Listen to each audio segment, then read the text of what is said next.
আগামী 13 তারিখের মধ্যে যদি আমাদের অন্তর্বর্তীকালীন সরকার এই ভারতের হাই কমিশনারকে তলব করে এই ন্যাক্কারজনক ওয়াকফ বিলের তীব্র নিন্দা না জানায় এবং তা প্রত্যাহারের দাবি না জানায়, তাহলে আগামী সেই 13 তারিখ আমরা পররাষ্ট্র মন্ত্রণালয়ের অভিমুখে আমরা পদযাত্রা ঘোষণা করছি। বন্ধুরা, আগামী 13 তারিখের কর্মসূচির পরে আমরা ভারতীয় হাই কমিশন অভিমুখে আমরা পদযাত্রা করব। গুজরাটের কথা কসাই মোদি ভারতের মুসলমান নিশ্চিহ্ন করার জন্য বাবরি মসজিদ থেকে শুরু করে আসাম, উত্তরপ্রদেশ থেকে শুরু করে ঝাড়খণ্ড, গোটা ভারতবর্ষকে যে মুসলিম নিধনের যেই চক্রান্ত চালিয়ে যাচ্ছে এবং একের পর এক যেই কর্মকাণ্ড করে যাচ্ছে তার তীব্র নিন্দা এবং প্রতিবাদ জানাই। সংগ্রামী বন্ধুরা আমার, আপনারা জানেন যে এই ভারত তারা মুখে বলে তারা ধর্ম নিরপেক্ষ রাষ্ট্র, কিন্তু কসাই মোদি প্রধানমন্ত্রী হওয়ার আগে আমরা দেখেছি গুজরাটের 1000 বছরের ঐতিহাসিক বাবরি মসজিদকে কিভাবে ঘুরিয়ে দিয়ে সেখানে রাম মন্দির নির্মাণ করেছে। আমরা কসাই মোদিকে বলতে চাই, তোমাদের মুখে ধর্ম নিরপেক্ষতার কথা মানায় না।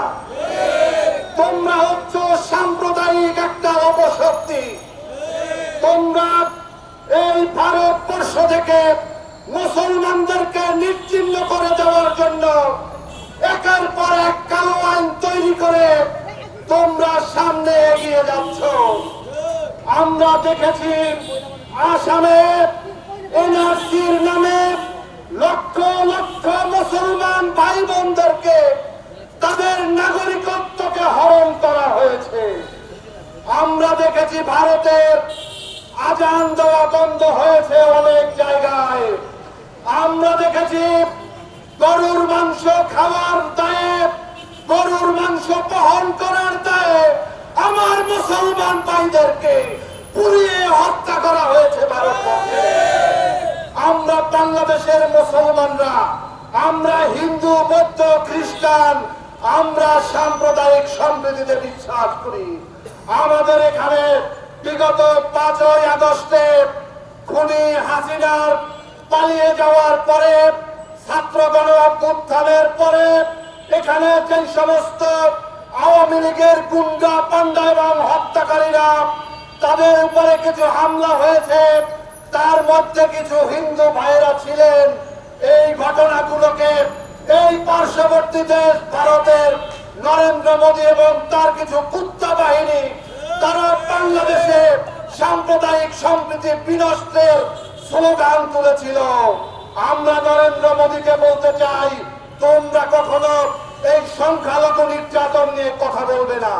কারণ তোমাদের এই ভারতে প্রতিদিন মুসলমানদেরকে হত্যা করা হচ্ছে, প্রতিদিন খ্রিস্টানদেরকে হত্যা করা হচ্ছে, নির্যাতন করা হচ্ছে, সেখানে আদিবাসীদেরকে নির্যাতন করা হচ্ছে। আপনারা দেখেছেন সর্বশেষ আজকে যে আমরা প্রতিবাদের জন্য এসেছি ওয়াকফ বিল সংশোধনের নামে, সেখানে ওই কমিটিতে আজকে হিন্দুদের বসানো হয়েছে। তার কারণ আমরা জানি যে আজকে লাল মসজিদের সেইখানে তারা আজকে মন্দির নির্মাণ করতে চায়। আজকে ভারতের বড় বড় মসজিদ গুলোকে ঘুরিয়ে দিয়ে সেখানে মার্কেট তৈরি করা হয়েছে। আজকে বাংলাদেশের একজন মুসলমান হিসাবে আমরা বসে থাকতে পারি না। আমাদের এক বক্তা বলেছেন এখান থেকে গাজা অনেক দূরে, কিন্তু ভারত অনেক দূরে নয়। বাংলাদেশের 18 কোটি মুসলমান, তারা বাংলাদেশে আঙ্গুল চুষবে না, আঙ্গুল চুষবে না নরেন্দ্র মোদী। আমরা আজকের এই সভা থেকে বলতে চাই, আগামী 13 তারিখের মধ্যে যদি আমাদের অন্তর্বর্তীকালীন সরকার এই ভারতের হাই কমিশনারকে তলব করে এই ন্যাক্কারজনক ওয়াকফ বিলের তীব্র নিন্দা না জানায় এবং তা প্রত্যাহারের দাবি না জানায়, তাহলে আগামী সেই 13 তারিখ আমরা সব পররাষ্ট্র মন্ত্রণালয়ের অভিমুখে আমরা পদযাত্রা ঘোষণা করছি। বন্ধুরা, আগামী 13 তারিখের কর্মসূচির পরে আমরা ভারতীয় হাই কমিশন অভিমুখে আমরা পদযাত্রা করব। আমরা মুসলমান, আমরা কোথাও আগুন দেওয়ায় বিশ্বাস করি না, আমরা অস্ত্র নিয়ে কার উপরে হামলা বিশ্বাস করি না। আপনারা দেখেছেন বিশ্বের বিভিন্ন জায়গাতে, বিশেষ করে সিরিয়াতে, বিশেষ করে এই আমাদের যেই গাজাতে কিভাবে মুসলমানদেরকে হত্যা করা হচ্ছে। আর দুনিয়ার যে সমস্ত মানবাধিকার সংস্থাগুলো ওআইসি থেকে শুরু করে মুসলিম জাতিসংঘ গঠন না করে আজকে সারা দুনিয়াতে যারা মানবাধিকারের কথা বলে তারা শুধু আমেরিকার গোলামি করার জন্য তারা কাজ করে যাচ্ছে। তাদের কাজ হচ্ছে আমেরিকার গোলামি করা, আমেরিকার স্বার্থ সিদ্ধি করা। বন্ধুরা, আজকে আমরা এই ভারতের এই সমস্ত মুসলিম বিরোধী, মুসলমান শূন্য করার বিরুদ্ধে যে সমস্ত প্রোপাগান্ডা চলেছে, এর বিরুদ্ধে আমি বাংলাদেশের রাজনৈতিক দল, বিশেষ করে আজকে বাংলাদেশ জাতীয়তাবাদী দল, তারা তাদের অবস্থান পরিষ্কার করেছে এবং এই বিলের তীব্র প্রতিবাদ করেছে। এজন্য আমি বিএনপিকে ধন্যবাদ জানাই। আমি ধন্যবাদ জানাই বাংলাদেশ জামাত ইসলামীকে। তারা গতকালকে একটি বিবৃতির মধ্য দিয়ে তারা তাদের অবস্থান পরিষ্কার করেছে। আমরা আশা করব, আমরা বাংলাদেশে বিএনপি, জামাত, লেবার পার্টি দেখতে চাই না। আমরা চাই, আমরা বাংলাদেশের মানুষ, বাংলাদেশ সংখ্যাগরিষ্ঠ মুসলিম দেশ।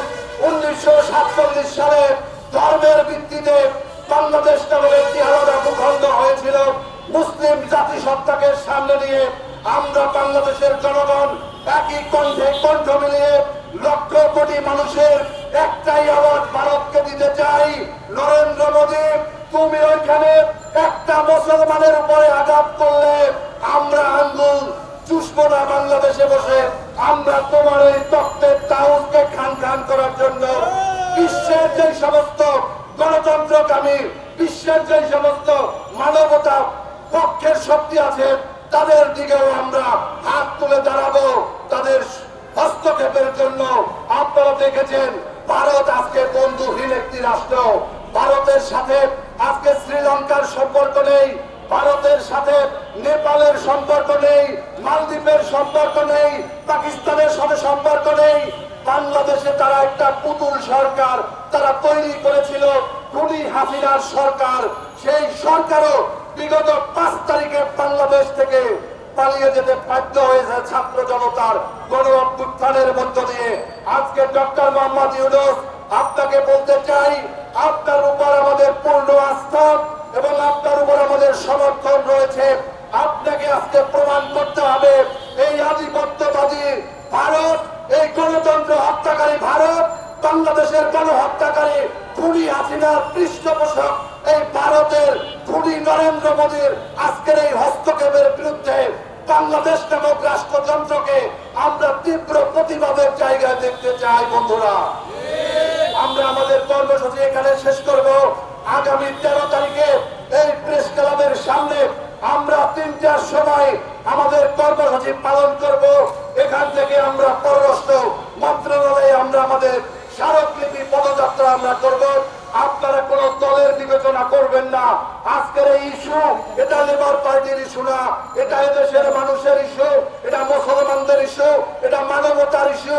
এই ইস্যুতে সমস্ত দল মতের সংকীর্ণতা ভুলে গিয়ে আসুন আমরা এক কাতারে দাঁড়িয়ে এই আধিপত্যবাদী ভারতের বিরুদ্ধে রুখে দাঁড়াই। আপনাদের সবাইকে ধন্যবাদ। বাংলাদেশ জিন্দাবাদ, বাংলাদেশ লেবার পার্টি জিন্দাবাদ, জিন্দাবাদ, জিন্দাবাদ।